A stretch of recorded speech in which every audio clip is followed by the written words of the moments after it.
വിവാദമായ പോറ്റിയെ കയറ്റിയ parody ഗാനത്തിനെതിരെ case. Thiruvananthapuram cyber പോലീസാണ് കേസെടുത്തത്. മതവികാരം വ്രണപ്പെടുത്തിയെന്നാണ് കേസ്. ഗാനരചയിതാവ് കുഞ്ഞുപിള്ളയും ഗായകൻ ഡാനിഷ് മലപ്പുറവും അടക്കം കേസിൽ 4 പേരാണ് പ്രതികൾ. അഞ്ജു ജയപ്രകാശാണ് വിവരങ്ങളുമായി ചേരുന്നത്. അഞ്ജു, ഇതിൽ കേസുമായി മുന്നോട്ട് പോകുന്നതിൽ കോൺഗ്രസിന്റെ പരിഹാസം നിലനിൽക്കെ അത് തുടരുന്നതിനിടെയാണ് ഇപ്പോൾ അങ്ങനൊരു നടപടികളിലേക്ക് പോലീസ് കടക്കുന്നത്. എന്തൊക്കെയാണ് വിവരങ്ങൾ? അഖില, നേരത്തെ തിരഞ്ഞെടുപ്പിന് മുമ്പ് സോഷ്യൽ മീഡിയയിൽ വലിയ തരത്തിൽ കത്തിക്കയറിയിട്ടുള്ള ഒരു പാരഡി ഗാനമാണ് അത്. വീരമണി രചിച്ചിട്ടുണ്ടായിരുന്ന, വീരമണി ആലപിച്ചിട്ടുണ്ടായിരുന്ന ശബരിമല അയ്യപ്പന്റെ ഭക്തിഗാനത്തോട് സാമ്യം, ഭക്തിഗാനത്തെ പാരഡി ഗാനമാക്കി അവതരിപ്പിച്ചുകൊണ്ടായിരുന്നു തിരഞ്ഞെടുപ്പ് പ്രചരണത്തെ നേരിട്ടിട്ടുണ്ടായിരുന്നത്.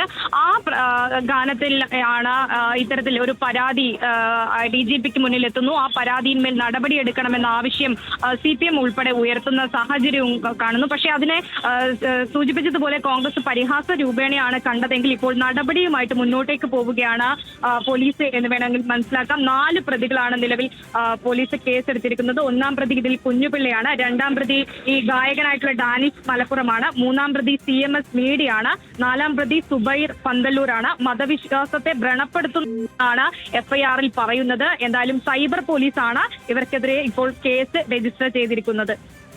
അഞ്ജു ജയപ്രകാശാണ് വിവരങ്ങൾ നൽകിയത്.